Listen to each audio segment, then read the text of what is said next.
Año 1999. Bogotá respira fútbol. Millonarios, después de 11 años de sequía, tiene un equipo que hace soñar. Pero en la curva norte, algo se está cociendo. Los Comandos Azules 13 están a punto de vivir su transformación más profunda y más violenta. Bienvenidos a la vieja escuela. Episodio 1. El alma del estadio. La historia de la Banda del Norte y de los Comandos Azules Distrito Capital entre 1999 y 2009. Bloque 1. El invicto que no fue título. La historia de esta década no se entiende sin el año cero, 1999.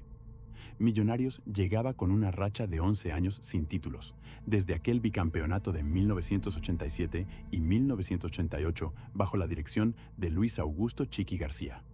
Pero en 1999, el equipo despertó, bajo la dirección primero de Jorge Luis Pinto y luego con el regreso del Chiqui García. Los azules comenzaron un invicto histórico. 23 de mayo de 1999. Millonarios cae 2-4 ante Deportes Quindío en Bogotá. Nadie lo sabe aún, pero ese será su último partido perdido por meses. 14 de noviembre de 1999. Millonarios vence 3-0 a Santa Fe y alcanza 28 fechas sin perder. 21 de noviembre de 1999. El invicto se rompe. Millonarios cae 2-3 ante Independiente Medellín en Bogotá, en la segunda fecha de los cuadrangulares semifinales del finalización. El récord queda en 29 fechas sin perder, el más largo en la historia del fútbol colombiano. Pero el título no llegó. En las semifinales, Millonarios terminó último de su grupo, superado por Once Caldas, Deportivo Cali y el finalista Independiente Medellín. Atlético Nacional se coronó campeón en diciembre. Y fue precisamente esa frustración la que encendió la mecha en la curva norte. Bloque 2. La muerte del 13 y el nacimiento de la Trensin 143. En 1999, dentro de los Comandos Azules 13, la narrativa era clara. El número 13 estaba salando al equipo. Los 11 años sin título. El fracaso de 1999. La culpa recaía sobre el número. En una asamblea tensa entre los líderes históricos, los viejos capos, se tomó una decisión radical: eliminar el 13 del nombre oficial. La barra pasó a llamarse Comandos Azules Distrito Capital, CADC, y con el nuevo nombre llegó el nuevo código: 343, C3, A1, D4, C3, Comandos Azules Distrito Capital. El código se convirtió en sello institucional, usado en grafitis, lienzos y tatuajes como elemento de pertenencia y de hermetismo. Era el fin de una era y el comienzo de otra. Pero lejos de traer paz, la reestructuración aceleró las divisiones internas. Bloque 3. Las primeras grietas. El cambio de nombre no resolvió el problema de fondo, el choque generacional. Los fundadores defendían un barrismo tradicional: apoyo en tribuna, cánticos, nada más. Las nuevas camadas buscaban control territorial en las localidades de Bogotá y confrontación directa con otras hinchadas. La masa dejó de responder a una vocería centralizada. Comenzaron a consolidarse parches por barrios y localidades, cada uno con sus propios líderes, sus dinámicas de cobro y su autonomía. Para el año 2000, la curva norte ya no era una unidad, era un mosaico de facciones. Bloque 4. 30 de enero de 2000, el primer estallido. El año 2000 arrancó con violencia. El 30 de enero de 2000, en el estadio Luis Carlos Galán Sarmiento de Soacha, se produjo un enfrentamiento entre facciones de la propia barra, recordado como uno de los eventos más violentos del barrismo colombiano. Ese mismo año, en un partido contra América de Cali, los desmanes contra la policía marcaron el inicio de una espiral de violencia que definiría la década. La barra ya no era solo fútbol, era territorio, poder y negocio. Bloque 5. 2001. El título que llegó tarde. En lo deportivo, 2001 trajo algo de alivio.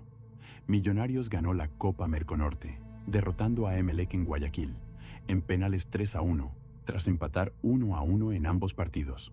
Era el primer título oficial después de 12 años de sequía. Pero en la curva norte, la paz no llegó. El control territorial y las economías subterráneas, el microtráfico y la reventa de boletería se consolidaron como el verdadero motor de la barra. Bloque 6. 2003 a 2005. La crisis institucional y la fractura definitiva. Millonarios tocó fondo. En 2002, el club fue penúltimo en la reclasificación y se temió por su desaparición. En 2003, la crisis económica era tan grave que el club se acogió a la Ley 550 para evitar la quiebra.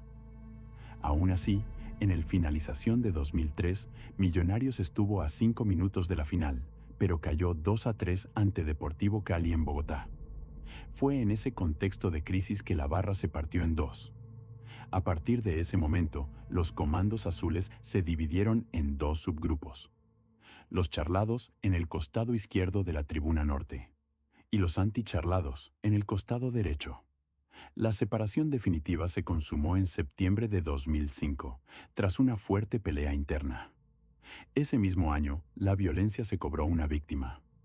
El 23 de agosto de 2005, Luis Roberto Ballesteros, un joven de 17 años, hincha de América, fue atacado por 15 miembros de los comandos azules.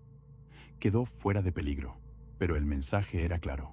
La guerra con las barras rivales estaba escalando. Bloque 7. 2006 a 2009. El final de una década. Los últimos años de la década no fueron mejores. En 2006 llegó Miguel Augusto Prince como entrenador. El equipo fue sexto en el Apertura, pero sin mayor gloria. En 2009, Millonarios terminó 15º en el Apertura.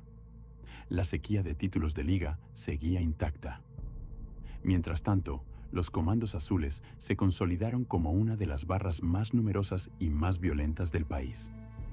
Para 2009, la barra ya estaba distribuida en aproximadamente 40 parches que ocupaban todas las localidades de Bogotá.